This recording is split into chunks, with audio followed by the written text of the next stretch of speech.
Hello students, ভালো আছো সবাই? কিসের শব্দ এটা? স্কুল ছুটির শব্দ না? প্রথমে মনে হয় স্কুল ছুটির শব্দ। কেন? স্কুল শুরু হওয়ার সময় তো এই শব্দটা হয়। সেই স্কুলে খুব মনে পড়ছে না? স্কুলে সেই স্কুলের সব ঘন্টার আওয়াজ, দৌড়ে সবাই ক্লাসে চলে যাও, তারপর সেকেন্ড পিরিয়ড থার্ড পিরিয়ড হতে থাকে, এই ঘন্টার আওয়াজ হতে থাকে। কিন্তু ঘন্টা বাজায় কে? তোমাদের নিশ্চয়ই স্কুলের মাসিরা, কিন্তু অনেকটা দূরে সেই বাজায়, কিন্তু আমরা শুনি কি করে? সেটা নিয়ে আজকে আমরা আলোচনা করব। তোমাদের চ্যাপ্টার 13 বিজ্ঞান বইয়ের শব্দ চ্যাপ্টারটা, সাউন্ড চ্যাপ্টারটা নিয়ে আমরা আলোচনা করব। আজকের টপিক হচ্ছে চ্যাপ্টার 13 সাউন্ড বা শব্দ। শব্দটা কি কি হয় যখন ঘন্টাটা বাজে? আমাদের কি মনে হয়? একটা সেন্সেশন হয়, একটা ফিলিং হয়, এই ঘন্টা বাজছে, কোথায় ঘন্টা বাজছে। বা ধরো তোমাদের বিভিন্ন হয়তো বাড়িতে এরকম ঘন্টা বাজে না? পুজোর সময় বাজে কি ঘন্টা? এরকম পুজোর সময় ঘন্টা বাজে, তখন ঠিক বুঝে যাও যে না, পুজোর ঘন্টা হচ্ছে। তারপর হারমোনিয়ামের ঘন্টা, হারমোনিয়ামের বাজনা, তবলা, প্রচুর অনেক কিছু বাজতে থাকে, সব আমরা শুনেই বুঝতে পারি। কি করে বুঝতে পারি? কি করে শব্দটা আসে কোত্থেকে? আর এত দূর থেকে আমরা শুনতে পারি বা কি করে? সেটা নিয়ে আজকে আমরা চলো আলোচনা করি। শব্দটা কি? শব্দ হচ্ছে এক প্রকার শক্তি। একটা শক্তি তো লাগে শব্দটা তৈরি করতে। যেখানে এই শব্দ তৈরি হচ্ছে সেখানে আমাদের শব্দটা একটা ফিলিং হচ্ছে যে না, এখানে একটা শব্দ হচ্ছে। দূরের থেকে ধরো ভীষণ আওয়াজ শুনতে পাচ্ছি, মনে হয় কিসের আওয়াজ, কোথায় আওয়াজ, খুঁজতে থাকি। ছাদে চলে যাও, হয়তো বাইরে বেরিয়ে যাও, কিসের আওয়াজ হচ্ছে দেখি। স্কুল হলেও তো তাই করো, যে স্কুলে ক্লাস চলে, যখন বাইরে কোনো শব্দ হচ্ছে তোমরা তাকিয়ে দেখো কোথায় হচ্ছে শব্দ, কি হচ্ছে, কি হলো। এই যে সেন্সেশনটা, এটা ফিলিংস, এই যে ফিলিংসটা, এটা হচ্ছে কিন্তু শব্দের জন্য। তাহলে শব্দ হচ্ছে একটা শক্তি, একটা এনার্জি। কি করে তৈরি হয় এই শব্দ? ধরো স্কুলের ঘন্টা যখন বাজে তখন কি হয়? একটা বাড়ি দেওয়া হয়, এভাবে একটা ঘন্টা থাকে, ঘন্টাকে করে বাড়ি দেওয়া হয়, তাই তো? তো এই যে ঘন্টা বাজছে, তাতে কি হয়? একটা কম্পনের সৃষ্টি, ধরে দেখো তো কম্পনের সৃষ্টি হয় কিনা। যেখানে যেমন ধরো তোমরা বাড়িতে যদি এরকম একটা কাঠ নিয়ে এখানে চারপাশে একটা রাবার ব্যান্ড দাও, রাবার ব্যান্ড এভাবে করে যদি টানতে থাকো, দেখবে একটা শব্দ হচ্ছে। শুনতে পাচ্ছ? শব্দ হচ্ছে। আর আমি যদি শব্দ না করে, শুনতে পাচ্ছ? কিছু শুনতে পাচ্ছ না, কিন্তু আমাকে একটা হাওয়া, যখন শব্দ করছি তখন একটা হাওয়া বেরোচ্ছে, সেই হাওয়ার কম্পনের ফলেই কিন্তু শব্দটা হচ্ছে। এই যে এটা দেখালাম, এখানে একটা রাবার ব্যান্ড আছে, এবং রাবার ব্যান্ড দিয়ে যদি এভাবে করে টানতে থাকো, দেখবে একটা শব্দ হচ্ছে। আশা করি শুনতে পাচ্ছ। তাহলে শব্দ হচ্ছে একটা কম্পন, কম্পনের ফলে শব্দ উৎপন্ন হয়, আবার শব্দের ফলেও কিন্তু কম্পন হয়। যেমন ধরো স্কুলের ঘন্টাটা যখন বাজালো, তখন ধরে দেখবে যে এটা কাঁপছে, কম্পন হচ্ছে। আবার যদি এটাকে যে টেনে আমি কম্পন করছি, এই যে কম্পন তৈরি করছি, তার ফলেই কিন্তু শব্দটা তৈরি হচ্ছে। তাহলে শব্দ হচ্ছে কম্পন, ফলে তৈরি হয়, আর কম্পন হলেও কিন্তু শব্দ হয়, দুটোই vice versa. Vibration, if there is vibration there will be sound, and if there is sound there must be some vibration. এখন বলবে, যখন আমরা হারমোনিয়াম বাজাই, ইনস্ট্রুমেন্ট বাজাই, তখন কোথায় হয় কম্পন? কিন্তু সাউন্ড তো আমরা শুনতে পারি।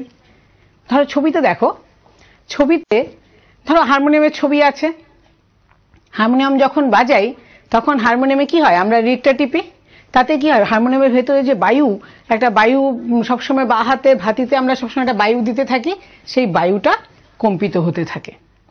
তবলা তোমরা অনেকেই দেখেছো, তবলায় কি হয়? তবলার উপরে একটা এরকম একটা ঢাকনা থাকে, একটা চামড়ার মতো থাকে, সেটাকে যখন এভাবে বাড়ি দেওয়া হয় তখন কি হয়? তবলার ভেতরে বায়ু থাকে, সেই বায়ুটা কাঁপতে থাকে। আবার সেতার যে আছে, সেতারটা দেখা যাচ্ছে, দেখো সেতারের কি হচ্ছে? সেতারের এখানে তার আছে, তারটা যখন টানা হয় সেভাবে বায়ু কম্পন হচ্ছে, ফলে তারের কম্পনের ফলেও কিন্তু শব্দ উৎপন্ন হচ্ছে। তারটাকে টানছি, বিভিন্ন টেনে বেহালা, কি ভায়োলিন, আচ্ছা বেহালা বা ধরো সেতার বা গিটার সবকিছু কিন্তু এই তার টেনে হচ্ছে। আর তবলা হচ্ছে কি বায়ুর কম্পনের ফলে। আর বাঁশিটা যেটা দেখতে পাচ্ছ, বাঁশিটা কি হচ্ছে, বাঁশিটার মধ্যে দেখো ছোট ছোট ছোট ছোট ফুটো আছে, সেখানে ছিদ্র, সেটা দিয়ে বায়ু, এই পাইপ নলটার মধ্যে বায়ু থাকে, সেই বায়ুটা এক জায়গা থেকে আরেক জায়গায় যাচ্ছে, কম্পিত হচ্ছে, যার ফলে বিভিন্ন ধরনের আওয়াজ বেরোচ্ছে। তাহলে এই যে কম্পন হচ্ছে, কম্পনের ফলে শব্দ হচ্ছে, কম্পন অনেক কিছু হতে পারে, বায়ু হতে পারে, তার হতে পারে, আর কি প্লেট, এটা যখন আমি আওয়াজ করছি, ঘন্টাটা যখন আওয়াজ হয় কি হয়, ঘন্টার মধ্যে একটা প্লেট, যে পাতটা আছে সেই পাতের আওয়াজ হচ্ছে, তাহলে কম্পনের ফলে আওয়াজটা হচ্ছে। তাহলে কম্পনের জন্য কি কি বস্তুর কম্পন হয়, যখন শব্দ উৎপন্ন হয় তখন কি কি বস্তুর কম্পন হয়? প্রথমত বায়ুর কম্পনের ফলে হতে পারে, তারের কম্পনের ফলে হতে পারে, তারপর পাতের কম্পনের ফলে হতে পারে। এখন ধরো আমি যদি এটা দিয়ে এটাকে বাড়ি দিই, শব্দ কিন্তু কম হচ্ছে, এটা কাঠ, ধাতু না, কিন্তু যদি ধাতুকে আমি বাড়ি দিই তাহলে কিন্তু শব্দটা বেশি হচ্ছে। তাহলে এই যে শব্দ, এগুলো বিভিন্ন বস্তুর কম্পনের ফলেই কিন্তু শব্দ উৎপন্ন হয়। কোনো সময় বায়ু কম্পিত হচ্ছে, কোনো সময় তার কম্পিত হচ্ছে, কোনো সময় বিভিন্ন ধাতুর পাত কম্পিত হচ্ছে, তার ফলে শব্দ উৎপন্ন হচ্ছে। তাহলে আমরা বুঝলাম শব্দ কি করে উৎপন্ন হচ্ছে। তো এক জায়গা থেকে শব্দ আরেক জায়গায় যেতে পারে, তাই জন্য কিন্তু আমরা শুনতে পাই। শব্দ কম্পনের ফলে উৎপন্ন হচ্ছে, ঠিক আছে, খুব ভালো কথা। এখানে তোমাদের স্কুলের বইতেও অনেকগুলো এরকম উদাহরণ দেওয়া আছে। পরের ছবিটা দেখো, অনেক উদাহরণ দেওয়া আছে। যেমন ধরো আরো অনেক কিছু, ধরো একটা প্রেসার কুকার যদি নাও বাড়ি থেকে, বা রান্নাঘরে গিয়ে যদি যে কোনো একটা বাসন নিয়ে নাও, নিয়ে এটাকে যদি একটা লাঠি দিয়ে বাড়ি দিতে থাকো, দেখবে আওয়াজ হচ্ছে। এখন দেখো কোনগুলোতে আওয়াজ হচ্ছে না। যেমন ধরো তোমাদের বইতে এটা আছে, একটা প্রেসার কুকার আছে, সেটাকে যদি ঝুলিয়ে দাও, ঝুলিয়ে এটাকে যদি বাড়ি দাও, দেখবে কম্পন হচ্ছে। কেন? এটা ধাতব পাত। পরের ছবিটা দেখো, তোমাদের বইতেই আছে এই ছবিগুলো। পরের ছবিতে কি আছে, ধরো যদি একটা থালার মধ্যে একটু জল নাও, থালার মধ্যে একটু জল নিয়ে যদি এটা দিয়ে আঘাত করো, কোনো একটা চামচ দিয়ে যদি আঘাত করো, কি দেখবে? দেখবে জলটা কম্পিত হচ্ছে। তাহলে কি বুঝতে পারলে যে কম্পনের ফলেই শব্দ তৈরি হচ্ছে। যদি জল কম্পিত না হতো তাহলে কিন্তু শব্দ তৈরি হতো না। শব্দ তৈরি হচ্ছে, তাহলে এখন এই যে কম্পন হচ্ছে জল পাতটার মধ্যে, এটা হচ্ছে পাতের জন্য, যে আমি চামচ দিয়ে বাড়ি দেওয়ার ফলে যে শব্দটা তৈরি হচ্ছে, সেটা হচ্ছে পাতের মধ্যে বাড়ি দেওয়ার ফলে পাতটা কম্পিত হচ্ছে, এবং যেই পাতটা কম্পিত হচ্ছে তার ভেতর যে জল আছে, জলটাও কম্পিত হচ্ছে। তাহলে বায়ু কম্পিত হতে পারে কোথায়? হারমোনিয়াম, বাঁশি, এরকম অনেক উদাহরণ আছে, তবলা, এগুলোতে বায়ু কম্পিত হয়। তার কম্পিত হয় কোথায়? তার হচ্ছে ধরো গিটার, সেতার, এগুলোতে তার কম্পিত হয়ে শব্দ উৎপন্ন করে। আর পাতের ক্ষেত্রে যেমন ধরো ঘন্টা, স্কুলের ঘন্টা, থালা, এগুলো হচ্ছে। আর ওই যে প্রেসার কুকারটা দেখলে তোমাদের বইতে ছবি আছে, সেই প্রেসার কুকারটা তো বাড়ি দেওয়ার ফলে কিন্তু সেটাও কিন্তু পাতের কম্পনের ফলে। সে কম্পনের ফলে শব্দ তো হলো, কিন্তু আমরা শুনতে পাচ্ছি কি করে? স্কুলের মাসি সেই কত দূরে কোথায় গিয়ে ঘন্টা বাজায়, সেই আওয়াজটা আমরা শুনতে পাই। কি করে শুনতে পাই? এতটা দূরে কোথায় ক্লাস, ধরো তোমাদের অনেক দূরে ক্লাস, আর কোথায় অফিস রুম, কিন্তু আমরা কি করে শুনতে পাই? সেটা কি করে শুনতে পাই জানো? আমাদের চারপাশে কি আছে? বায়ু আছে। তো কম্পনের ফলে ধরো আমাদের চারপাশে বায়ুগুলি একদম স্থির অবস্থায় আছে, ধরো এভাবে করে বায়ুগুলি আছে। এই হচ্ছে আমাদের চারপাশে বায়ু। তো শব্দটা আমরা শুনতে পাই কি করে? ধরো এভাবে করে আমাদের চারপাশে বায়ুগুলো এভাবে পরপর পরপর সাজানো আছে। তো এখন বায়ুগুলোকে যখন কম্পন হচ্ছে, কম্পন যখন শুরু হলো, তখন কি করলাম? এখানে ধরো একটা থালাকে এভাবে বাড়ি দেওয়া হলো, বাড়ি দেওয়ার সাথে সাথে একে ধাক্কা দিল, এই ইয়েটাকে ধাক্কা দিল। ওই যে থালাটা দেখতে পাচ্ছ, যে থালাটাতে এখানে একটা চামচ দিয়ে বাড়ি দেওয়া হলো, সাথে সাথে এ কি করলো? এ কাঁপতে থাকলো, কাঁপার সাথে সাথে এ কি করবে? এখানে চলে যাবে, এখান থেকে এ কে ধাক্কা দেবে, এই লেয়ারগুলোকে ধাক্কা দেবে। যেমন ধরো এটা একটা লেয়ার, এই লেয়ারটাকে ধাক্কা দিল, এ কে ধাক্কা দেবে, এ কে ধাক্কা দেবে, এভাবে করে আস্তে আস্তে কিন্তু যেতে থাকবে।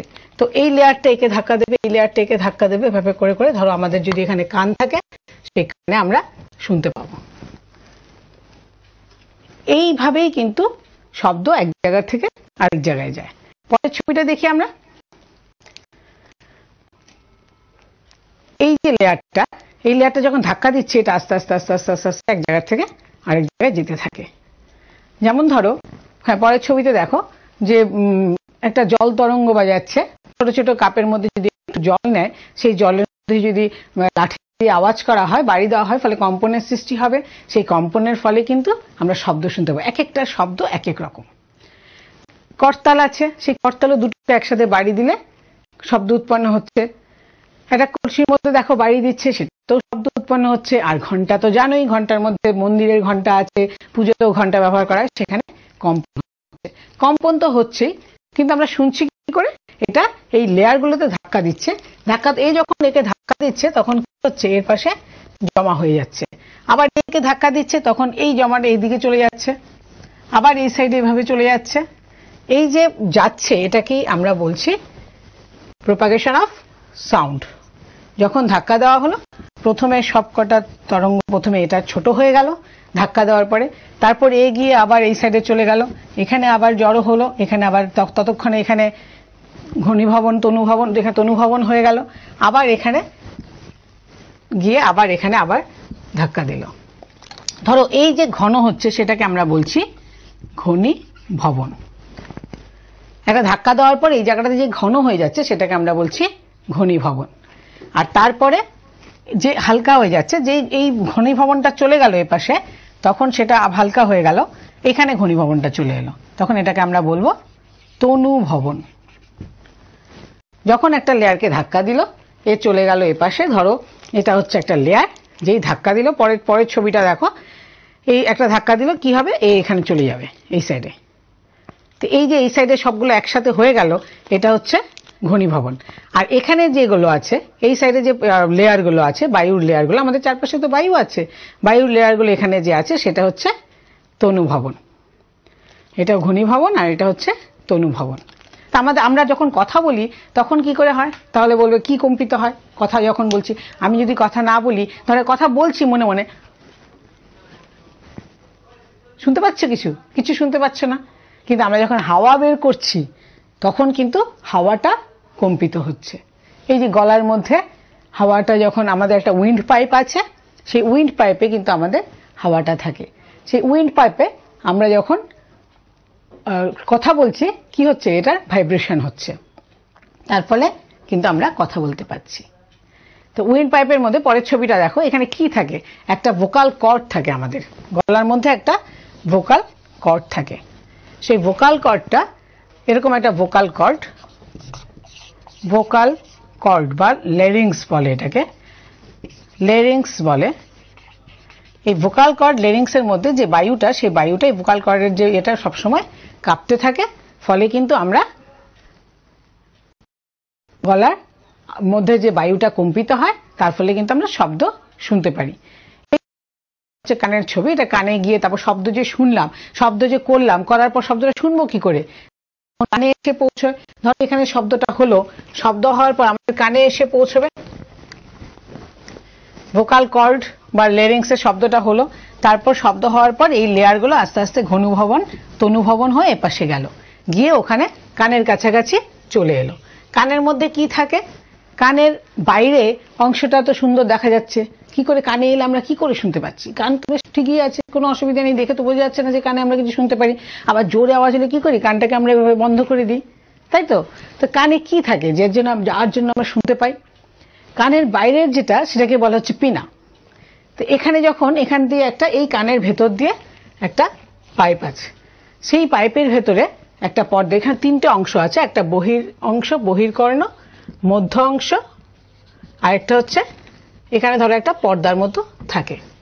তো যেই এই হাওয়াটা যখন ঘনীভূত হয়ে, অনেকগুলো হাওয়া একসাথে ঘনীভূত হয়ে গেল, ঘনীভূত হয়ে এখানে একটা ধাক্কা দিল, সেই পাইপের ভেতর যখন ঢুকলো, এই পর্দাটার মধ্যে একটা সবসময় একটা ভাইব্রেশন শুরু হচ্ছে। ছবিতে তোমরা দেখতে পাচ্ছ, ছবিটাতে দেখো প্রথমে যেটা একটা পিনা আছে সেটার ভেতর দিয়ে এটা হচ্ছে মিডল ইয়ার, মিডল ইয়ারের ভেতর যাবে, আউটার ইয়ার থেকে, আউটার ইয়ারটা হচ্ছে পিনা, সেখান থেকে মিডল ইয়ারে যাবে। তারপর সেখানে যে পর্দাটা আছে পর্দাটা কন্টিনিউয়াস কম্পিত হতে থাকবে, আর যেই পর্দাটা কম্পিত হবে সাথে এর পেছনে আছে একটা ককলিয়ার মতো জিনিস, একটা ককলিয়ার মতো একটা জিনিস আছে। দেখো দেখা যাচ্ছে সেই ককলিয়াতে কি হয়, একটা সিগন্যাল তৈরি হয়। সিগন্যাল তৈরি হওয়ার পর সেই কম্পনটা কি হয় আমাদের ব্রেনে চলে যায়, আর যেই ব্রেনে যায় তখন বোঝা যায় যে না কি শব্দ করেছে, কিসের শব্দ হয়েছে সব আমরা বুঝতে পারি। যেমন দেখো রাত্রেবেলা যখন কারেন্ট চলে যায় তখন কি হয়, যখন পাতা কাঁপছে তখন পাতার শনশন আওয়াজ শোনা যায় না বাইরে, বা ধর হাওয়া বইছে, হাওয়া বইছে কিন্তু শব্দ কি করে শুনি? দেখবে পাতার যে কাঁপছে তার জন্য কিন্তু পাতার কম্পনের ফলে কিন্তু আমরা শব্দটা শুনতে পাই। সেটা এই হয় পিনার মধ্যে আমাদের কানের ভেতর ঢোকে, সেখানে একটা পর্দা আছে, সেই পর্দাটার মধ্যে যখন বাড়ি খায় পর্দাটা কাঁপতে থাকে, কাঁপার ফলে একটা সিগন্যাল তৈরি হয়। সেই সিগন্যালটা ওই ককলিয়া দিয়ে, যেটা দেখতে পাচ্ছ ওই ককলিয়া দিয়ে সোজা আমাদের ব্রেনে চলে যায়, আর ব্রেন বলে দেয় যে হ্যাঁ এটা হচ্ছে এই শব্দ। ধরো পাতার কাঁপছে শব্দ, অনেক সময় আমরা ভয় পাই না একটা শব্দ পেলে, সে শব্দ তো এটা ভয় পাওয়ার কিছু নেই, এটা হচ্ছে পাতা কাঁপার শব্দ। তারপর ধরো স্কুলে ক্লাস করছো, কোথায় একটা আওয়াজ হচ্ছে ঠিক বুঝতে পারছো যে না এটা কিসের শব্দ, সব কিন্তু আমরা এই কানে শুনতে পাচ্ছি। তাহলে যাচ্ছে কিভাবে শব্দটা, আমাদের যে ভোকাল কর্ড বা বিভিন্ন ইনস্ট্রুমেন্টে যে শব্দটা তৈরি হচ্ছে সেই শব্দটা কিভাবে যাচ্ছে, ঘনীভবন আর তনুভবনের মাধ্যমে যাচ্ছে। তনুভবন প্রথমে হচ্ছে ঘনীভবন আর তনুভবন, তনুভবনের মাধ্যমে যাচ্ছে। তনুভবনটা কি, যখন সব একসাথে চলে আসে সেটা হচ্ছে তনুভবন, আর তনুভবন হচ্ছে যখন সব একসাথে থাকে না, আর ঘনীভবন হচ্ছে যখন সব একসাথে থাকে সেটা হচ্ছে ঘনীভবন, আর তনুভবন হচ্ছে এরকম, আবার এখানে ঘনীভবন হয়, আবার এখানে তনুভবন হয়। এভাবে করে আস্তে আস্তে আস্তে আস্তে শব্দ এগিয়ে যায়। তো কম্পনের ফলে শব্দ উৎপন্ন হয়। পরের ছবিটা দেখি, কম্পনের ফলে ধরো এরকম বাতাসের লেয়ার আছে, সেই বাতাসের লেয়ারগুলো কম্পিত হতে থাকে, যে একটা ধাক্কা দেওয়া হলো সাথে সাথে এগুলো একসাথে হয়ে যায়, গিয়ে গিয়ে আরেকটাকে ধাক্কা দেয়, ধাক্কা দিয়ে এটা একসাথে হয়ে গেল, গিয়ে আবার ধাক্কা দিল, তখন এটা আবার খুলে গেল, খুলে গিয়ে এটা একসাথে হয়ে গেল। ঠিক তেমনি সুরশলাকার ক্ষেত্র কম্পন ফলে কিন্তু উৎপন্ন হয়, সুরশলাকা কিন্তু কম্পনের ফলে শব্দ উৎপন্ন করে। এরকম দেখো সুরশলাকাটা দেখতে পাচ্ছ, এই সুরশলাকাটা যদি তুমি হাতেও বাড়ি দাও, কানে যদি দেখো তাহলে শব্দ শোনা যাবে। একটা শব্দ শোনা যাচ্ছে দেখো, শুনতে পাচ্ছ? এই সুরশলাকাটা কি হচ্ছে, সুরশলাকার ক্ষেত্রেও কিন্তু ঘনীভবন আর তনুভবন হয়ে শব্দটা এক জায়গা থেকে আরেক জায়গায় যাচ্ছে। যেমন ধরো এই সুরশলাকাটা এখানে আছে, ধরো এরকম করে একটা সুরশলাকা আছে, এখানে একটা সুরশলাকা এখানে এভাবে আছে। কি হলো, ওকে যেই একটা বাড়ি দেওয়া হলো, এভাবে করে যখন বাড়ি দেওয়া হলো একটা শব্দ সবসময় উৎপন্ন হয়। এ কি করবে, কম্পিত হতে থাকছে, এ কন্টিনিউয়াস কম্পিত হচ্ছে। এ কি করছে, এখানে যে লেয়ারগুলো আছে সেই লেয়ারগুলোকে ধাক্কা দিচ্ছে। এখানে বায়ুর লেয়ার আমাদের চারপাশে আছে, এরকম বায়ুর লেয়ার আমাদের চারপাশে আছে। যেই একে আমি কম্পিত করলাম, হাত দিয়ে কম্পন করলাম, বা এখানে একটা বাড়ি দিলাম বা এখানে একটা বাড়ি দিলাম, এটা কম্পিত হচ্ছে, হওয়ার পর দেখবে এইখানে যে ধাক্কা দিচ্ছে, ধাক্কা দেওয়ার ফলে এটা একসাথে হয়ে গেল। এবার এ কি করবে, এ ধাক্কা খেয়ে পাশেরটাকে আবার ধাক্কা দেবে, তখন কি করবে, এ আবার আগের জায়গায় চলে আসবে, এই ধাক্কাটা চলে যাবে এই জায়গাটাতে, এ কিন্তু আবার আগের জায়গায় চলে আসবে, এই ধাক্কাটা চলে যাবে এখানে, আবার এই ধাক্কাটাতে কি করবে, একে ধাক্কা দেবে, এভাবে করতে করতে আমাদের কানে এসে পৌঁছবে। তা আমরা বুঝতে পারবো যে শব্দ হচ্ছে, কিসের শব্দ হচ্ছে। তো সুরশলাকা নিজে শব্দ একটু বাড়ি দিলে আমরা কম্পন হয়, কম্পনের ফলে কিন্তু শব্দ তৈরি হয়, সেটা আমরা বুঝতে পারছি। এবং শব্দ কি করে আমাদের কানে গিয়ে পৌঁছছে, যখন কানে গিয়ে পৌঁছে তখন আমরা বুঝি যে শব্দ হচ্ছে। এখন ধরো এই জায়গাটাতে ঘন কম, এখানে ঘন বেশি, তাহলে এটাকে বলছি তনুভবন আর এটাকে বলছি ঘনীভবন। কম্প্রেশন অ্যান্ড রেয়ারিফিকেশন, এটা হচ্ছে কম্প্রেশন আর এটা হচ্ছে রেয়ারিফেকশন। রেয়ারিফ্র্যাকশন মানে এখানে ঘনটা কম আর এখানে ঘনত্বটা বেশি, সেই ঘনত্বটা আবার পাশেরটাতে যায়, আবার গিয়ে এখানে ঘন হয়, এখানে আবার হালকা হয়ে যায়। তো এটা হচ্ছে রেয়ারিফেকশন, কম্প্রেশন। তো এখন এটাকে যদি আমি এভাবে করি, ধরো রেয়ারফেকশন যেটা, কম্প্রেশনটা তো এর অনেক বেশি, তো এটাকে যদি আমি এভাবে আঁকি, আর এটা রেয়ারফেকশন, এখানে কোনো আওয়াজ এখন আর নেই, তাহলে দেখো এটার বেশি, এটার আবার কম, আবার এখানে বেশি, আবার এখানে কম, আবার এখানে বেশি। তাহলে কিভাবে যায়? এটা একটা তরঙ্গের মতো যেতে থাকে। এখানে কম, এখানে তাই কমে গেল, এখানে ঘনত্ব বেশি মানে শব্দটা বেশি তাই এটা বেড়ে গেল, আবার এটা কমে গেল, আবার বেড়ে গেল, এভাবে এক জায়গার থেকে আরেক জায়গায় শব্দ যেতে থাকে এবং আমাদের কানে গিয়ে পৌঁছয়। আমরা জানতে পারলাম কানে গিয়ে যাওয়ার পর কি করে, কানের মধ্যে একটা পর্দা থাকে, সেই পর্দাকে যখন বাড়ি দেওয়া হয়, পর্দাটা তখন আমাদের ব্রেনে একটা সিগন্যাল পাঠায়, পাঠানোতে আমরা বুঝতে পারি যে এই শব্দটা হচ্ছে। এখন শব্দ যে হচ্ছে, ধরো এই যে এভাবে একবার বাড়ছে একবার কমছে, একবার বাড়ছে একবার কমছে, তাহলে ধরো আমি যদি মাঝখানে একটা লাইন টানি, তাহলে এই জিনিসটা এটা হচ্ছে ম্যাক্সিমাম, অনেক বেশি বিস্তার। যেমন ধরো আমি যদি একটা দোলক ধরি, ধরো এরকম একটা দোলক আছে, এখানে নিচে এরকম একটা দোলক আছে, এটা সুতো দিয়ে বাঁধা আছে, এটা বল আছে, এই বলটা দেখো কন্টিনিউয়াস দুলতে থাকছে। এখন এটাকে আমি এভাবে টেনে ছেড়ে দিলাম, কি হবে? এটা কন্টিনিউয়াস দুলবে। তোমরা দোলনাও দোলো, পার্কে গিয়ে নিশ্চয়ই দোলো, পার্কে গিয়ে কি করো, একবার অনেক ওপরে যাও, আবার মাঝখানে আসো, আবার পেছনের দিকে যাও, কে কত ওপরে যেতে পারে সেটা দেখতে থাকো। তো এটা ধরো এই যে টেনে ছেড়ে দিলাম, দেখো একবার গিয়ে আবার ফিরে আসছে। তো এই যে কতটুক গেল, এত দূরে গিয়ে আবার আসছে, তার মানে এটা হচ্ছে বিস্তার। এটা থাকার কথা ছিল মাঝখানে, মাঝখানে না থেকে এটা এপাশে চলে গেছে। তাহলে এই দেখো মাঝখানে না থেকে এটা এপাশে চলে গেছে, তার মানে এই যে কতটুক যাচ্ছে এটা হচ্ছে তার বিস্তার। বা ধরো ঘন্টার ক্ষেত্রে কি হয়, তোমরা তো ঘন্টা দেখেছো, ঘন্টার এখানে একটা লাঠির মতো থাকে, সেই লাঠিটা কন্টিনিউয়াস এভাবে দুলতে থাকে। এই যে এই ঘন্টাটা কিন্তু বেশি দূর যেতে পারে না, খালি এর মাথা অবধি যেতে পারে, তারপরে এতটুকু অবধি যেতে পারে, এর বেশি কিন্তু যেতে পারে না। তাহলে এর বিস্তার কতটুক? বিস্তার হচ্ছে এতটুক, এটা থাকে মাঝখানে, কিন্তু এতটুকুর বেশিও যেতে পারে না। গিয়ে যখন ও বাড়ি দেয়, এটাকে কম্পনের সৃষ্টি হয় এটার মধ্যে, এই কম্পনের সৃষ্টি হওয়ার ফলেই কিন্তু শব্দ উৎপন্ন হচ্ছে। ধরো আমি যদি নাড়ি, এটা কম্পনের সৃষ্টির ফলে কিন্তু শব্দ উৎপন্ন হচ্ছে। তাহলে এই যে এটা হচ্ছে তার বিস্তার। আর এই যে গতিটা, মানে এই যে একটা জায়গায় যাচ্ছে আবার ফিরে আসছে, এভাবে করে যাচ্ছে ফিরে আসছে, যাচ্ছে ফিরে আসছে, একই পথ বারবার অতিক্রম করছে। দেখো একই পথ বারবার একই পথ অতিক্রম করছে। তোমরা যেমন দোলনা দোলো, সে কি একই জায়গায় থেকে দোলনাটা দুলতে থাকো, একই পথ বারবার অতিক্রম করো, তাহলে এই গতিটাকে বলা হচ্ছে সরল দোলগতি বা পর্যাবৃত্ত গতি। এটাকে বলা হচ্ছে সরল দোলগতি, সরল দোল গতি। এটাও দেখো একই পথ, একবার কমছে একবার বাড়ছে। পরের ছবিটা দেখো, একবার ঘনীভবন হচ্ছে একবার তনুভবন হচ্ছে। দেখো এই যে ঘনীভবন আর তনুভবন হচ্ছে, মানে একবার কমছে একবার বাড়ছে, আবার কমছে আবার বাড়ছে, তার মানে এটা একবার ম্যাক্সিমাম হচ্ছে আবার কমে আসছে। তো এই যে বারবার দুলছে, দোলার ফলে একবার ম্যাক্সিমাম একবার মিনিমাম, একবার ম্যাক্সিমাম একবার মিনিমাম হচ্ছে। এই ছবিটা এখন না, এই ছবিটা পরে দেখাবো। তাহলে একবার কমছে একবার বাড়ছে, আবার কমছে আবার বাড়ছে। তাহলে এই যে দুবার বাড়লো, এইখান থেকে ধরো এখান থেকে স্টার্ট করলো, এখান থেকে স্টার্ট করার পর এটা এভাবে করে গিয়ে আবার দেখো একই জায়গায় চলে এসছে।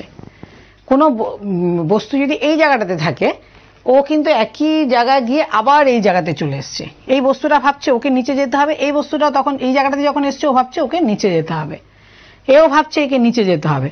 তো দুটোর পজিশন এক, দুটো একই জায়গায় এসে ফিরে এসছে। এখানে ছিল, এখানে পুরোটা গিয়ে আবার এই জায়গাটাতে ফিরে এসছে। তাহলে এই যে দূরত্বটা, এই দূরত্বটাকে বলা হয়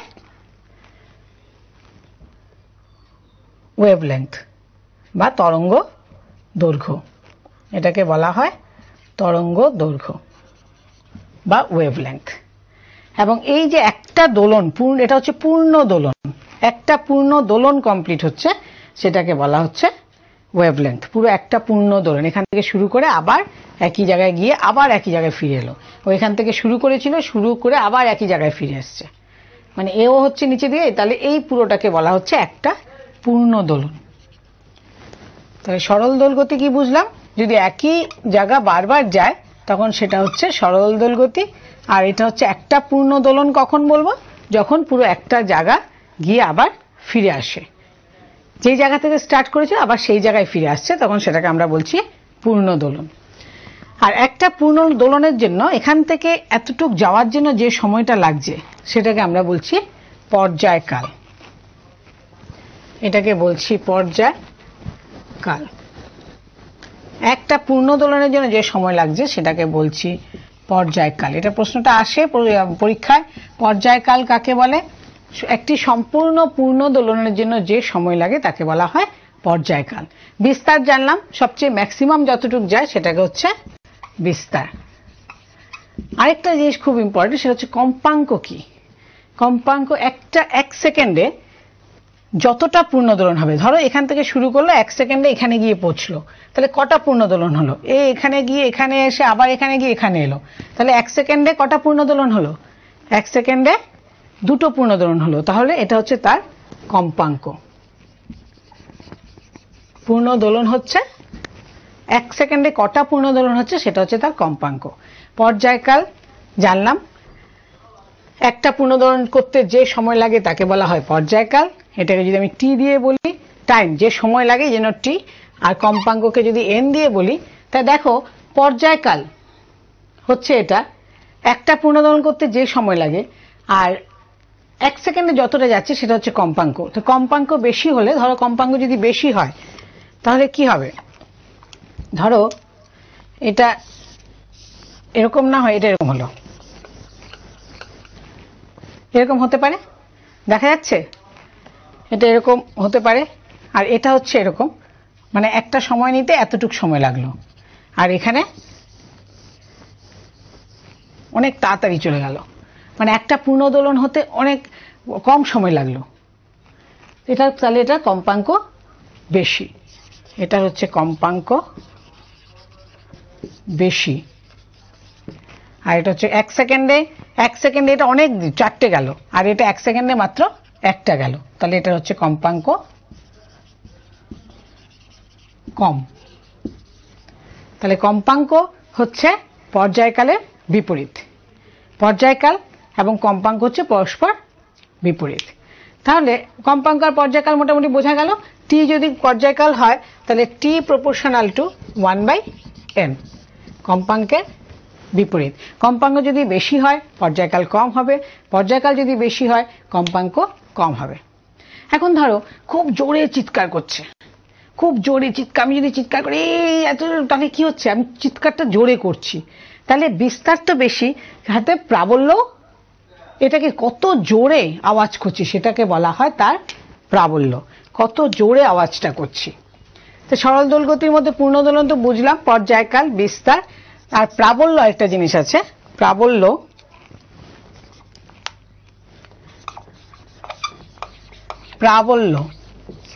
প্রাবল্যটা কি?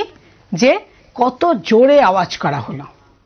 পর্যায়কাল হচ্ছে যে একটা পূর্ণ দোলন হতে কত সময় লাগছে সেটা হচ্ছে তার পর্যায়কাল, আর 1 সেকেন্ডে কটা পূর্ণ দোলন হচ্ছে সেটা হচ্ছে তার কম্পাঙ্ক। যদি বেশি হয় তাহলে কম্পাঙ্ক বেশি।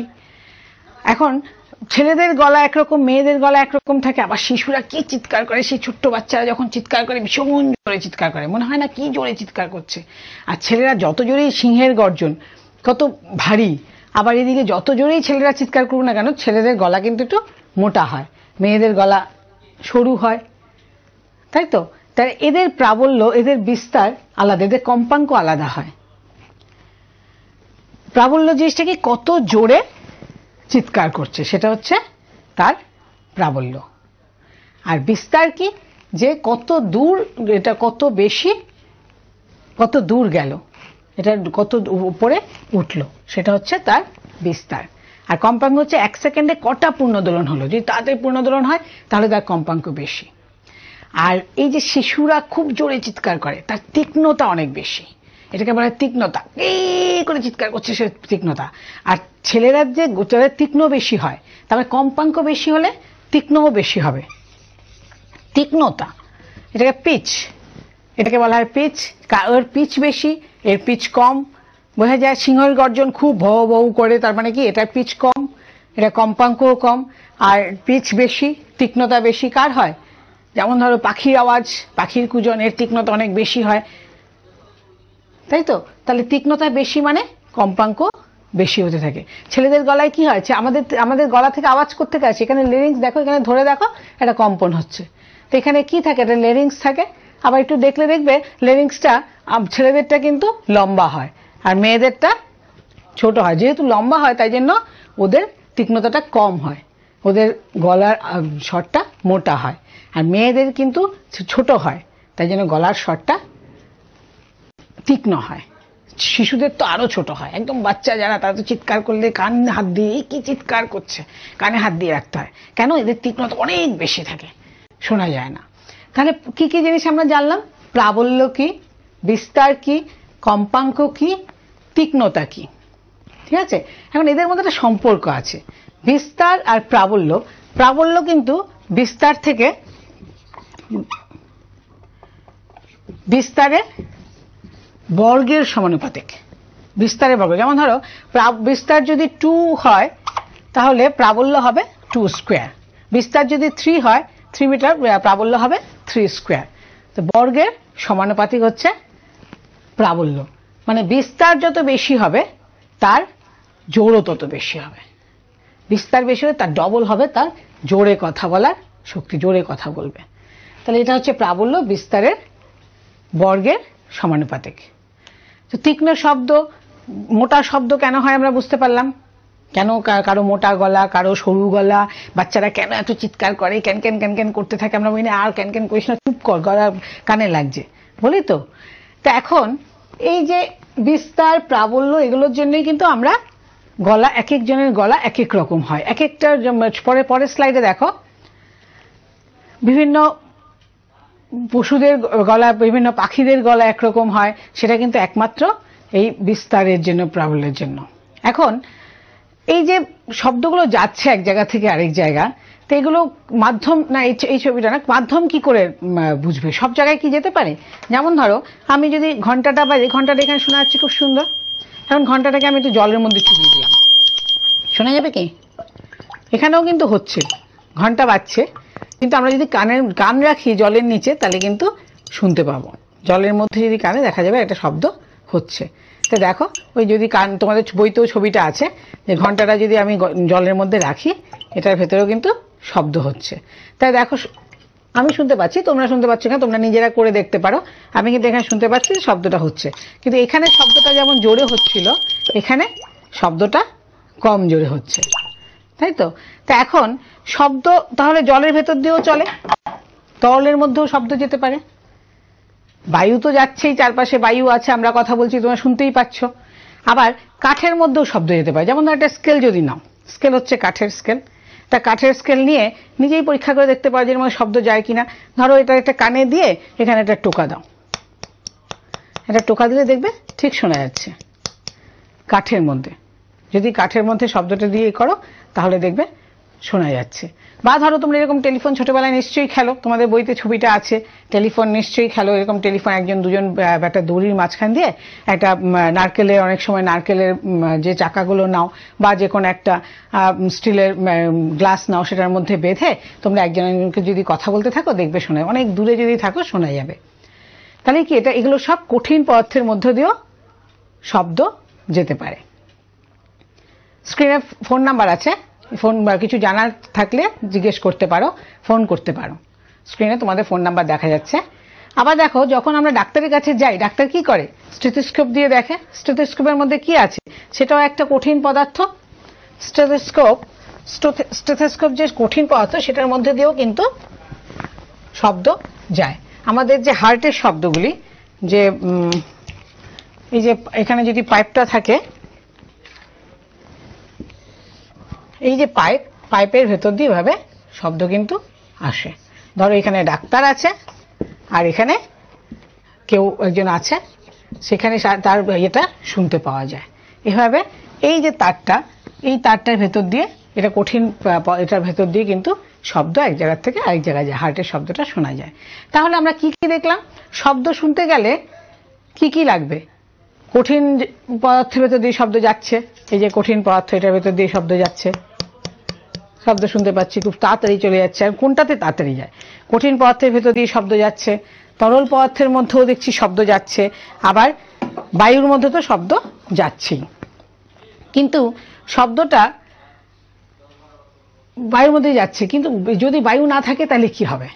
দেখো একটা ছবি দেখা যাচ্ছে, বায়ু যদি না থাকে কি হবে? এখানে একটা জার আছে, জারের মধ্যে তুমি যদি একটা এরকম সিস্টেম করা আছে, নিচে দিয়ে তোমার বায়ুটা বের করে দেওয়া যায়। এখানে একটা বেল দেওয়া আছে, যেটা ওই তোমাদের কলিং বেলগুলো আছে না, ঘরের কলিং বেলগুলো শব্দ তো আমরা শুনতে পাই। তো ঘরের কলিং বেলগুলো যখন দেওয়া হয় আমরা তো এমনি শব্দ শুনতে পাই, কিন্তু এই কলিং বেল যদি এই জারটার মধ্যে রাখা হয়, জারটার মধ্যে রেখে এটার ভেতর থেকে আস্তে আস্তে যদি জলটা বায়ুটা বের করে নেওয়া হয়, তাহলে দেখবে শব্দ শোনা যাচ্ছে না। তার মানে যখন কোনো মিডিয়াম থাকবে না, জল থাকবে না, বায়ু থাকবে না, কঠিন পদার্থ হবে না, তাহলে আমরা শব্দ শুনতে পাই না, তাই তো? এটা তোমরা নিজেরাও প্র্যাকটিস করতে পারো। ছবি তো আছে যে একটা গ্লাসের মধ্যে ধরো প্রথমে মোবাইলটা রাখলে, মোবাইলের মধ্যে একটা আওয়াজ হলো, একটা কম্পন হচ্ছে, তারপর যখন বায়ু এখান থেকে বায়ু বের করে নিচ্ছ, দেখবে কম্পনটা অনেক কম হচ্ছে, আমরা শুনতে পাচ্ছি না। এবং এই শুনতে পাচ্ছি না বলেই কিন্তু আকাশে প্রচুর মহাবিস্ফোরণ হচ্ছে, ইউনিভার্সে মহাবিশ্বে প্রচুর বিস্ফোরণ হচ্ছে, সেই বিস্ফোরণের আওয়াজ কিন্তু আমরা এখান থেকে শুনতে পাচ্ছি না। যদি শোনা যেত তাহলে প্রচুর আওয়াজ, খালি বিস্ফোরণের আওয়াজ শুনতে আমরা শুনতে পেতাম। এই যে বাইরে আকাশে প্রচুর বিস্ফোরণ কিন্তু প্রায় ঘটে যাচ্ছে, কিন্তু এই আওয়াজ আমরা শুনতে পাই না। তাহলে শব্দ কঠিনের মাধ্যম দিয়েও যেতে পারে, তরল মাধ্যম দিয়েও যেতে পারে, আবার গ্যাসীয় মাধ্যম দিয়েও যেতে পারে। কোনটাতে বেশি যাবে? কোনটার স্পিড বেশি হবে কি মনে হয়? কঠিন পদার্থের ভেতর দিয়ে গেলে স্পিডটা বেশি হয়। কেন জানো? কঠিন পদার্থ, তাহলে আমরা পেলাম কি? শব্দ কঠিনের ভেতর দিয়েও যেতে পারে, কঠিন, তরল আর গ্যাসীয়। গ্যাসীয় মানে আমরা যে বায়ুতে দাঁড়িয়ে আছি আমরা তো শুনতেই পাই। গ্যাসীয় কোনটার ভেতর দিয়ে বেশি যায় কি মনে হয়? কঠিনে বেশি যাবে, তরলে বেশি যাবে, না গ্যাসে বেশি যাবে? দেখা যাক। কঠিন পদার্থে কি হয়? কঠিন পদার্থে সবগুলো একসাথে কাছাকাছি কাছাকাছি থাকে, একদম টাইটলি বাউন্ড থাকে, প্রত্যেকটা অনুপ টাইটলি বাউন্ড অবস্থায় থাকে। তো যে এটাকে ধাক্কা দেওয়া হয়, এ কি করে? পাশেরটাকে ধাক্কা দিয়ে পাশেরটাকে ধাক্কা দিয়ে এটা সহজে তাড়াতাড়ি চলে যেতে পারে। আর তরলের ক্ষেত্রে কি হয়? তরলের ক্ষেত্রে দূরে দূরে দূরে দূরে একটু দূরে দূরে থাকে। তো যখন এটাকে ধাক্কা দেওয়া হয়, এ কি করবে? আস্তে আস্তে আস্তে আস্তে গিয়ে পাশেরটাকে ধাক্কা দেবে, তারপরে গিয়ে আবার পাশেরটাকে ধাক্কা দেবে, গিয়ে তারপর শব্দটা এক জায়গা থেকে আরেক জায়গায় যাবে। তো তরলের ক্ষেত্রে, জলের ক্ষেত্রে তাই হয়। আর গ্যাসের ক্ষেত্রে কি হয়? এটা তো অনেক দূরে, একটা একটা থেকে অনেক দূরে। তো এটাকে যখন ধাক্কা দিই, এ অনেকক্ষণ পর গিয়ে এখানে ধাক্কা দেয়, এখানে ধাক্কা দেয়, তারপর গিয়ে শব্দটা আমরা শুনতে পাই। তাই বলো এবার কোনটাতে বেগ বেশি হবে? শব্দের বেগ কঠিনে সবচেয়ে বেশি হয়, শব্দের বেগ কঠিনে সবচেয়ে বেশি হয়। আর তার থেকে তরল হচ্ছে, তরলে একটু কম, গ্যাসে আরো কম হয়। তার মানে চিন্তা করো, এই যে তরলের মধ্যে যে মাছগুলো আছে, এরা একজন একজনের সাথে কত তাড়াতাড়ি কথা বলতে পারে। এখন কথা যে বলছে আমরা শুনতে পাই না কেন? আবার ধরো যখন কোনো কিছু কোথায় আওয়াজ হচ্ছে, আমাদের বাড়ির যে কুকুরগুলো আছে বা রাস্তায় যদি কুকুরগুলো থাকে, বাড়িতে যদি কোনো কুকুর থাকে বা রাস্তায়, এরা কিন্তু বুঝে যায় কোথায় আওয়াজ হচ্ছে, কিন্তু আমরা শুনতে পাই না কেন বলো তো? তাহলে শব্দ হচ্ছে ঠিক আছে, কিন্তু আমরা শুনতে পাই না, তাহলে নিশ্চয়ই এটার কোনো রেঞ্জ আছে। তো কম্পাঙ্ক যে বলেছিলাম, কম্পাঙ্ক যে 1 সেকেন্ডে কতবার দোলে সেটা হচ্ছে তার কম্পাঙ্ক। এর একক হচ্ছে হার্জ। 1 সেকেন্ডে কতবার দুলছে। এখন এর কম্পাঙ্কের উপর নির্ভর করছে কে শুনতে পাবে, কে শুনতে পাবে না। যেমন কুকুররা ফট করে বুঝে ফেলে যে আরে কোথায় আওয়াজটা আসছে, কিন্তু আমরা আবার শুনতে পাই না। আবার তাহলে তরলের মধ্যে যে মাছগুলো আছে ওরা কি করে কথা বলে? ওরাও কিন্তু নিজের, তিমি মাছ, এরাও কিন্তু কথা বলে নিজেদের মধ্যে। এরা কি করে কথা বলে? তাহলে এই যে কম্পাঙ্কগুলি, এক একজনের এক একটা কম্পাঙ্ক এক এক রকম হয়। যেমন ধর আমি ফিস ফিস করে কথা বলছি, ফিস ফিস ফিস ফিস করে কথা বলছি, তখন এটা কম্পাঙ্ক একরকম। আবার এটার প্রাবল্য, প্রাবল্য কি ছিল, কত জোরে কথা বলছি। তো ফিসফিস করে যে কথা বলছি তার প্রাবল্য কিন্তু অনেক কম। প্রাবল্যের একক হচ্ছে ডেসিবেল, প্রাবল্যের একক ডেসিবেল, আর এটা হচ্ছে হার্জ। লিখে রাখতে পারো, কম্পাঙ্কের একক হচ্ছে হার্জ আর প্রাবল্যের একক হচ্ছে ডেসিবেল। তো প্রাবল্য 10 ডেসিবেল যদি আমি ফিস ফিস ফিস ফিস ফিস ফিস ফিস করে কথা বলি তাহলে সেটা হচ্ছে 10 ডেসিবেল। যদি একটু আমরা যে নর্মাল কথাবার্তা, যেমন আমি তোমাদের সাথে এমনি যখন এমনি কথা বলছি সেটা হচ্ছে 30 ডেসিবেল। এমনি যে আমরা কথাবার্তা বলি সেটা হচ্ছে 30 ডেসিবেল। আর যখন আমরা জোরে কথা বলি তাহলে কি হয়, ভীষণ নয়েজ হয়, সবাই মিলে জোরে চিৎকার করে কথা বলছি, কি হবে, প্রচুর নয়েজ হবে, কান টান ব্যথা হয়ে যাবে। তখন সেই ডেসিবেলটা কিন্তু 60 ডেসিবেলের অনেক উপরে। এত যাতে কথা না হয়, এত যাতে না শুনতে, এত আওয়াজ না হয়, তাই জন্য কিন্তু সরকার এটা প্রাবল্যের একটা লিমিট বেঁধে দিয়েছে, সেটা হচ্ছে 60 ডেসিবেল। 60 ডেসিবেলের উপরে যাতে কোনো আওয়াজ না হয়। কিন্তু আশেপাশে যে ফ্যাক্টরি ট্যাক্টরিগুলো আছে, যে বড় বড় আওয়াজ, গাড়ির হর্ন কিন্তু 60 ডেসিবেলের বেশি যাতে না হয়, কিন্তু অনেক গাড়ি সেই প্যাঁ প্যাঁ প্যাঁ প্যাঁ প্যাঁ প্যাঁ প্যাঁ প্যাঁ করতে থাকে, তখন কি হয়, তখন এটা অনেক বেশি ডেসিবেল হয়, এটা 80 ডেসিবেল হয়ে যায়। কারখানা টারখানা এটা 80 ডেসিবেল অনেক উপরে উঠে যায়। তখন এই এত বেশি আওয়াজ সারাক্ষণ, ধরো তোমরা যদি এরকম বড় আওয়াজ, আশেপাশে কারখানা আছে, সারাক্ষণ একটা আওয়াজ হচ্ছে, বা ধরো অনেক সময় কীর্তন হয়, সে কীর্তনে সারাক্ষণ গান বাজতে থাকে, বা বিভিন্ন পার্টি হয়, গান বাজতে থাকে, এত জোরে আওয়াজ, সেটা কিন্তু আমাদের পক্ষে ক্ষতিকর। কি হয়, আমাদের মাথা ব্যথা হতে পারে, হৃদযন্ত্রের প্রবলেম হতে পারে, হার্টের প্রবলেম হতে পারে, মানসিক অবসাদ হতে পারে। তো এই জন্য সরকার বলছে যে না, এত জোরে আওয়াজ করা যাবে না, একটা নির্দিষ্ট আওয়াজ সবসময় থাকতে হবে, সেটা হচ্ছে 60 ডেসিবেল। 60 ডেসিবেলের আওয়াজ সবসময় যাতে থাকে। দেখবে যখন গাড়ির হর্ন হয়, গাড়ির হর্ন হয়তো যে ট্রাফিক পুলিশরা দাঁড়িয়ে থাকে, অনেক সময় এদের আওয়াজটাও কিন্তু চেক করে যে কত জোরে আওয়াজ হচ্ছে। বেশি জোরে আওয়াজ হলে কিন্তু পরিবেশের পক্ষেও ক্ষতিকর। তাই এই যে জোরে আওয়াজ হচ্ছে 60 ডেসিবেল, এই যে জোরে আওয়াজ হচ্ছে 60 ডেসিবেলের বেশি, যদি 60 ডেসিবেল ঠিক আছে, কমফোর্টেবল, কোনো ব্যাপার নেই, কোনো অসুবিধে নেই। 60 ডেসিবেল, এর থেকে কমে বললে তো ভালোই, ফিস ফিস ফিস করে কথা বলো, আস্তে আস্তে কথা বলো, 30 ডেসিবেল 60 ডেসিবেল ঠিক আছে, কোনো অসুবিধা নেই। কিন্তু এর জোরে কথা বললে কি হবে, একটা নয়েজ সৃষ্টি হবে। এরকম যদি নয়েজ হতে থাকে কন্টিনিউয়াস, তাহলে কি হবে, মাথা ব্যথা, হৃদযন্ত্র প্রবলেম, এগুলো। তাই জন্য আমাদের নয়েজ যাতে না হয়, আমাদের একটা প্রিকশন নিতে হবে। কি করতে হবে নয়েজ না হওয়ার জন্য? আমাদের 1 নাম্বার কি কি প্রিকশন নিতে হবে? প্রথমত গাছপালা লাগাতে হবে প্রচুর, গাছপালা লাগাতে হবে প্রচুর। গাছপালা লাগালে কি হবে, ওরা শব্দটাকে অ্যাবজর্ব করে নেবে, শোষণ করে নেবে, তার ফলে বেশি আওয়াজ হবে না। আর একটা হচ্ছে গাছপালা লাগাতে হবে। কারখানাকে অনেক দূরে রাখতে হবে, কারখানা যাতে বাড়ি থেকে বেশি কাছে না হয়, কারখানা দূরে রাখতে হবে। আর যদি বেশি শব্দ কোথাও হয় তাহলে সেখানে সাইলেন্সার লাগাতে হবে যাতে শব্দটা না হয়, সাইলেন্সার লাগাতে হবে। তাহলে এই যে শব্দ বেশি হলে সেটাকে বলা হচ্ছে শব্দ দূষণ। শব্দ দূষণ যাতে বেশি না হয় সেটা খেয়াল রাখতে হবে, শব্দ দূষণ বেশি করে। এখন যদি ধরো তোমাদের পাশের বাড়িতে বিয়ে হচ্ছে বা পাশের বাড়িতে কোনো অনুষ্ঠান হচ্ছে, সুন্দর গান বাজাচ্ছে, সেই হিন্দি গান, বাংলা গান, রবীন্দ্রসঙ্গীত, প্রচুর গান টান বাজাচ্ছে, তখন কি মনে হবে, একটু জোরে গানটা হলে শোনা যেত, সারাদিন বসে বসে গান শোনা যেত, শুনতে পেতে ভালো লাগতো, যে সারাদিন বসে আজকে গান শুনবো, গান শুনতে শুনতে পড়াশোনা করা যাবে, গান শুনতে শুনতে কাজ করা যাবে, খুব ভালো লাগতো। আবার কিছু শব্দ হচ্ছে যদি খুব চিৎকার ধরে কীর্তন হতে পারে, খুব জোরে চিৎকার, গাড়ির আওয়াজ হচ্ছে, হর্ন হচ্ছে বিশাল জোরে জোরে, তখন কিন্তু আর ভালো লাগবে না, এত আওয়াজ পড়া যাচ্ছে না, কাজ করা যাচ্ছে না, কিচ্ছু করা যাচ্ছে না।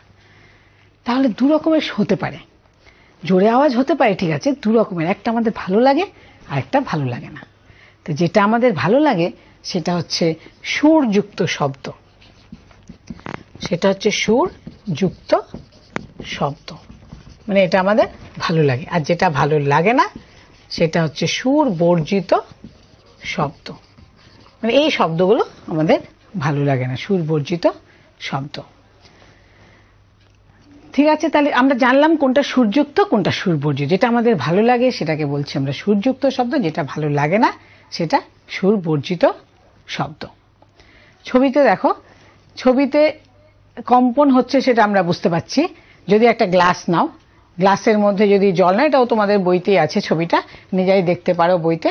ধরো গ্লাসের মধ্যে যদি জল নাও, জলের মধ্যে যদি একটা এরকম লোহার রডের মধ্যে যদি একটা তুলো দিয়ে এটাকে যদি একটু বাড়ি দাও, দেখবে জলটা কাঁপছে, আর সাথে এটাও দোলনের মতো দুলছে। ঠিক আছে, তাহলে এখান থেকে আমরা বুঝতে পারি যে কম্পনের ফলে শব্দ তৈরি হচ্ছে। পরের ছবিটা দেখো, কম্পনের ফলে শব্দ তৈরি হচ্ছে সেটা আমরা জানলাম। শব্দ বিভিন্ন রকমের হতে পারে। আচ্ছা, শব্দ কিছু আমরা শুনতে পাই, কিছু আমরা শুনতে পাই না। পরের ছবিটা দেখো, যেমন ধরো 20 হার্জ, এটা অনেক রেঞ্জ আছে, কম্পাঙ্ক হচ্ছে হার্জ। 20 হার্জ থেকে 20 কিলো হার্জ অবধি আমরা কিন্তু শুনতে পাই। এর নিচের শব্দ আমরা শুনতে পাই না। এই যে 20 হার্জ থেকে 20 কিলো হার্জ দেখা যাচ্ছে, সেই শব্দ কিন্তু আমরা শুনতে পাই। এর নিচের শব্দ তাহলে কারা শুনতে পায়? 20 হার্জের নিচের শব্দ, এত আস্তে আস্তে আস্তে আস্তে শব্দ, এটা কিন্তু আমরা শুনতে পাই না। এটা হাতিরা এই শব্দটা শুনতে পায়। আর যেটা অনেক বলছিলাম চিৎকার করে করে, মানে 20 কিলো হার্জেরও অনেক উপরে, সেগুলো তো আমরা শুনতে পাই। এটা আল্ট্রাসাউন্ড বলে, এটাকে বলা হয় আল্ট্রাসাউন্ড। এই আল্ট্রাসাউন্ড কারা শুনতে পায়? বাদুড় সাধারণত আল্ট্রাসাউন্ড হয়। পরের ছবিটাতে দেখো, বাদুড়ের ক্ষেত্রে সাধারণত আল্ট্রাসাউন্ড করে। বা ওই জলের নিচে যে বলছিলাম যে বিভিন্ন মাছেরা শব্দ করতে থাকে, সে একজন একজনের সাথে কথা বলে, সেটা কিন্তু আল্ট্রাসাউন্ডে কথা বলে। আবার স্টেথোস্কোপ দিয়ে যে শব্দটা শোনা যায়, সেটা কিন্তু 20 হার্জ থেকে 20 কিলো হার্জের মধ্যে।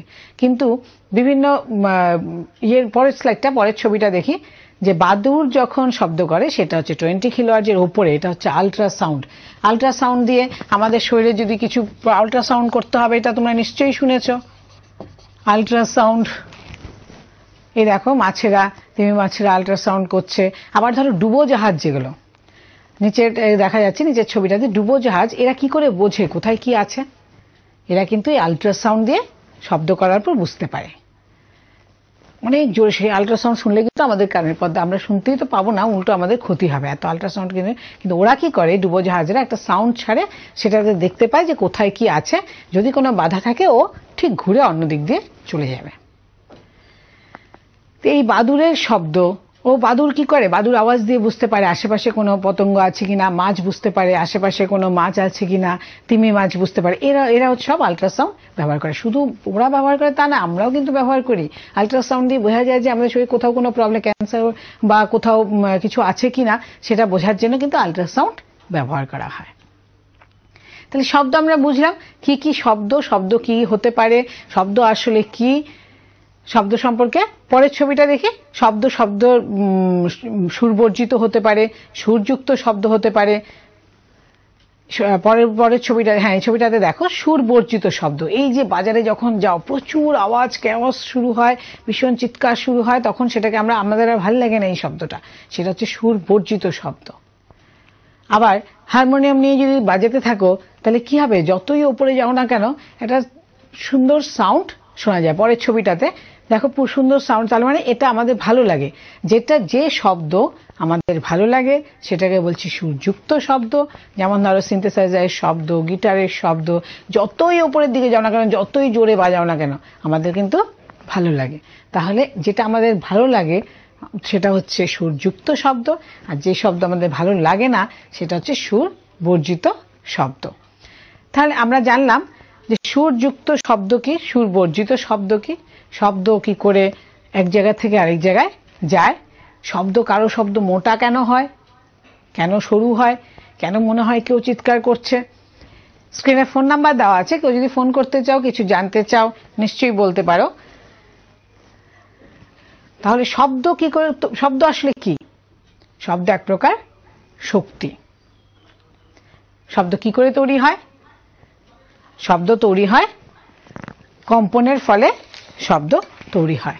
যেমন ধরো একটা স্প্রিং যদি দেখি আমরা, ধরো এরকম একটা স্প্রিং আছে, স্প্রিংটা দেখা যাচ্ছে, এই যে স্প্রিং, এই স্প্রিংটা, এই যে কম্পনটা হচ্ছে, ধরো শব্দ এখানে যদি কান থাকে আমাদের, এই সাইডে ধরো আমাদের কান, আর এই সাইডে শব্দটা তৈরি হচ্ছে, তাহলে এই শব্দটা স্প্রিং এর মাধ্যমে এরকম করে এক জায়গা থেকে আরেক জায়গায় যেতে থাকে, এটা কম্পিত হতে থাকে। আমাদের এই পাশে যদি বায়ু থাকে, বায়ুটা যদি এরকম হয়, ধরো বায়ুটা এরকম একটা লেয়ার আছে, এরকম লেয়ার আছে, যেই একটা শব্দ শুরু হলো সাথে সাথে এটা কম্পিত হতে থাকে। এই যে স্প্রিংটা যেমন কম্পিত হয়ে হয়ে আস্তে আস্তে আমাদের কানে গিয়ে পৌঁছায়, তারপর আমরা কিন্তু শুনতে পারি যে কি শব্দ হলো। তো শব্দ কিভাবে যাচ্ছে, আসলে বায়ুর লেয়ারটা হচ্ছে এরকম, সেটা আস্তে আস্তে আস্তে আস্তে যখন একটা ধাক্কা খায়, ধাক্কা খেয়ে এটা কাছে কাছে চলে যায়, গেল এটা হচ্ছে ঘনীভবন, দুটো ঘনী হয়ে গেল।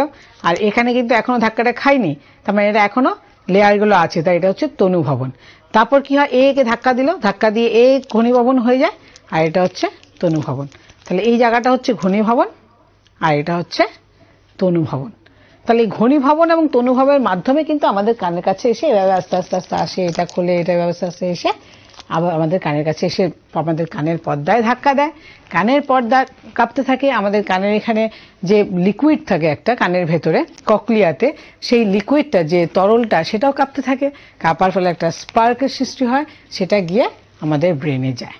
তখন ব্রেন বলে দেয় যে এখন এটা এই শব্দ, এটা বেশি জোরে শব্দ হচ্ছে, এটা শুনো না। আবার যেটা আস্তে শব্দ সেটা হচ্ছে আস্তে শব্দ। আসলে শব্দ কিন্তু সুরশলাকা বা টিউনিং ফক দিয়ে কিন্তু শব্দ তৈরি হয়। তোমরা নিজেরাই দেখতে পারো শব্দ কম্পনের ফলে তৈরি হচ্ছে, এই যে কম্পন হচ্ছে তার ফলে, বা টিউনিং ফক দিয়ে যদি এটাকে বাড়িয়ে দাও, দেওয়ার পর দেখা যাবে একটা শব্দের সৃষ্টি হচ্ছে। শুনতে পাচ্ছ শব্দ? এই যে কম্পিত হচ্ছে, কম্পিত হওয়ার ফলে কিন্তু শব্দ তৈরি হচ্ছে। আর প্রাবল্য, আমরা কি বললাম, প্রাবল্য, বিস্তার, কম্পাঙ্ক, এগুলো জানলাম। এগুলোর উপর কতগুলি তোমাদের অঙ্ক আছে, দেখো এগুলোর মধ্যে কিছু অঙ্ক দেওয়া আছে। যেমন 5 নম্বর অঙ্কটা দেখো, বাকিগুলো তোমরা পারবে যদি পুরোটা পড়ে নাও। 5 নম্বর অঙ্কটা দেখো যে একটি দোলক 4 সেকেন্ডে 40টি দোলন সম্পন্ন করে, তাহলে তার দোলনকাল এবং কম্পাঙ্ক কত? পেয়েছো 5 নম্বর অঙ্কটা এক্সারসাইজে? কি দেওয়া আছে 5 নম্বর অঙ্কটাতে? কি দেওয়া আছে? এটা থেকে কিছু অঙ্ক আসে। এখানে আমরা কি জানি, বিস্তার জানলাম, প্রাবল্য জানলাম, কম্পাঙ্ক জানলাম, আর পর্যায়কাল জানলাম। এইগুলোর ওপর অঙ্ক আসতে পারে ছোট ছোট। কি আছে প্রথম অঙ্কটা, 4 সেকেন্ডে 40টি দোলন সম্পন্ন করে, মানে 4 সেকেন্ডে 40টি পূর্ণ দোলন সম্পন্ন করে। তাহলে 4 সেকেন্ডে 40টি দোলন সম্পন্ন করে, 4 সেকেন্ডে হয় 40টি দোলন। তা আমরা, হ্যাঁ ফোন আছে একটা, বলো। হ্যালো, হ্যাঁ কে বলছো? ম্যাম আমি রাজদীপ ভট্টাচার্য। রাজদীপ, বলো কোন স্কুল থেকে বলছো? নেতাজি সুভাষ বিদ্যানিকেতন। আচ্ছা বলো। ম্যাম শ্রুতিগত শব্দ এবং শব্দোত্তর শব্দ আবার বুঝিয়েছি না। হ্যাঁ, শ্রুতিগোচর শব্দ আর শব্দোত্তর শব্দ। শ্রুতিগোচর শব্দ হচ্ছে যেটা আমরা শুনতে পাই, যেমন ধরো 20 হার্টজ থেকে 20 কিলো হার্টজ বলেছিলাম আমরা শুনতে পাই। 20 হার্টজ থেকে 20 কিলো, শুনতে থাকো তুমি। 20 হার্টজ থেকে 20 কিলো হার্টজ। রাজদীপ আমাকে জিজ্ঞেস করলো, হ্যাঁ ঠিকই আছে, আমি এটা বলেছি কিন্তু নামটা বলিনি। 20 হার্টজ থেকে 20 কিলো হার্টজ শব্দ আমরা যেটা শুনতে পাই সেটাকে বলছি শ্রুতিগোচর শব্দ, এটাকে বলছি আমরা শ্রুতিগোচর শব্দ। আর শব্দোত্তর শব্দ শ্রুতিগোচর, আর শব্দোত্তর শব্দ হচ্ছে যেটা 20 কিলো হার্টজের ওপরে, যেটা আমরা শুনতে পাই না কিন্তু অনেক কম্পাঙ্ক, অনেক বেশি, আল্ট্রাসাউন্ড, আমি ইংলিশটা বলছিলাম আল্ট্রাসাউন্ড, সেটা হচ্ছে শব্দোত্তর শব্দ। 20 কিলো হার্টজের ওপরে থেকে যেটা, সেটা হচ্ছে শব্দোত্তর শব্দ।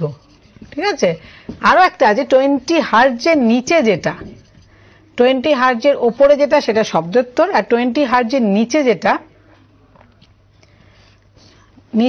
সেটা হচ্ছে শব্দেতর শব্দ। 20 হার্টজের নিচে এটা হচ্ছে শব্দেতর, ইনফ্রাসাউন্ড, শব্দেতর শব্দ। 20 হার্টজের নিচে শুনতে পায় হাতি, হাতি শুনতে পায় শব্দেতর শব্দ বা ইনফ্রাসাউন্ড, আর এটা হচ্ছে আল্ট্রাসাউন্ড, শব্দোত্তর শব্দ, এটা হচ্ছে ইনফ্রাসাউন্ড। ইনফ্রাসাউন্ডও কিন্তু আমাদের আছে কিন্তু আমরা শুনতে পাই না।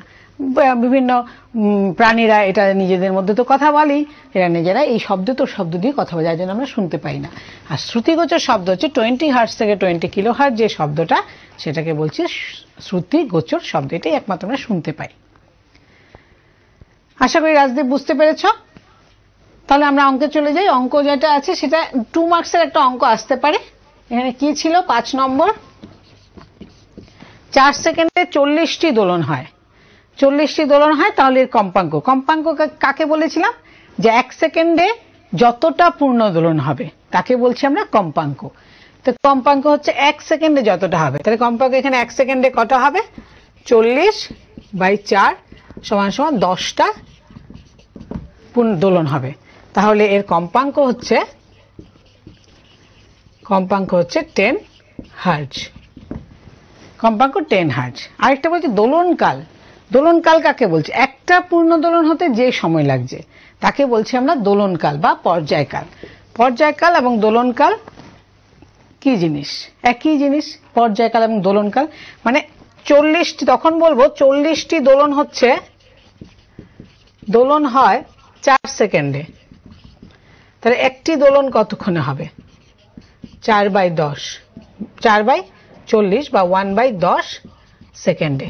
তাহলে এর দোলনকাল হচ্ছে, বা পর্যায়কাল দোলনকাল একই জিনিস। একটি দোলন হতে যত সময় লাগে সেটাকে বলা হচ্ছে দোলনকাল, 1/10 সেকেন্ড। এটা হচ্ছে দোলনকাল। ঠিক বোঝা গেল এই অঙ্কটা? ঠিক আছে। তাহলে এর পরের অঙ্কটা আছে যে 500 বার কম্প। একটি মশার ডানা, মশার আওয়াজ কিন্তু আমরা শুনতে পাই। আমরা ধরো অন্ধকারে বসে আছি কিন্তু বুঝতে পারি যে মশা আসছে। কি করে বুঝতে পারি? কারণ মশার ডানার একটা যে কম্পন হয়, সেই কম্পনের আওয়াজটা কিন্তু আমরা শুনতে পাই। তাই ইস কি মশা, অন্ধকারের মধ্যেও মশা। কি করে আমরা বুঝতে পারি অন্ধকারের মধ্যে মশা আছে? কারণ এই আওয়াজটা আমরা শুনতে পাই। তাহলে কম্পনের ফলে আওয়াজ হচ্ছে, শব্দ হচ্ছে। শব্দ আবার বিভিন্ন রকম আছে। শ্রুতিগোচর শব্দ, শব্দোত্তর শব্দ, শব্দেতর শব্দ। সবকিছু আমরা শুনতে পাই না শব্দ, কিছু কিছু আমরা শুনি। আবার বেশি শব্দ হলে আমরা তো পছন্দই করি না সেসব, সেটাকে বলে সুর বর্জিত শব্দ, যেটা আমাদের ভালো লাগে না শুনতে। আর যেটা ভালো লাগে সেটা হচ্ছে সুর যুক্ত শব্দ। আবার শব্দ সব জায়গায়, যেমন ধরো তোমরা 2 বন্ধু জলের নিচে সাঁতার কাটছো, তোমরা যখন কথা বলবে তখন একরকম শুনবে, আবার বাইরে গেলে আরেক রকম শুনবে। তাহলে তরলে, কঠিন তরল এবং গ্যাসে শব্দ এক এক রকম শোনা যায়। কোনোটাতে বেশি জোরে শোনা যায়, বেশি যেতে পারে জোরে, আর কোনোটাতে কম শোনা যায়। কঠিন, আর যদি কঠিন তরল বা গ্যাস কোনো কিচ্ছু না থাকে, কোনো মাধ্যম না থাকে, তাহলে আমরা কোনো শব্দই শুনতে পাবো না। বোঝা গেল? শব্দ শুনতে গেলে আমাদের কিছু না কিছু মাধ্যম লাগবে। আর এখান থেকে আমরা যেটা জেনেছি, প্রাবল্য, বিস্তার। প্রাবল্য কি, কম্পাঙ্ক কি, দোলনকাল বা পর্যায়কাল কি জিনিস, সেটার উপর টুকটাক কিছু অঙ্ক আসবে, সেগুলো একটু দেখে নিও। এক্সারসাইজেই আছে। আর একটু রিডিং পড়ে নিও, একদম সোজা। আমাদের আশেপাশে এই শব্দ নিয়ে আমরা সারাদিন কাজ করছি। শব্দ ছাড়া তোমরা কিছু বুঝতেই পারতে না, কথাও বলতে পারতে না, নিজের মনের ভাব প্রকাশ করতে পারতে না।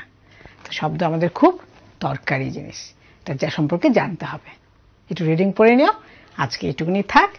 সামনের দিন আবার অন্য কোনো টপিক নিয়ে আমরা আলোচনা করব।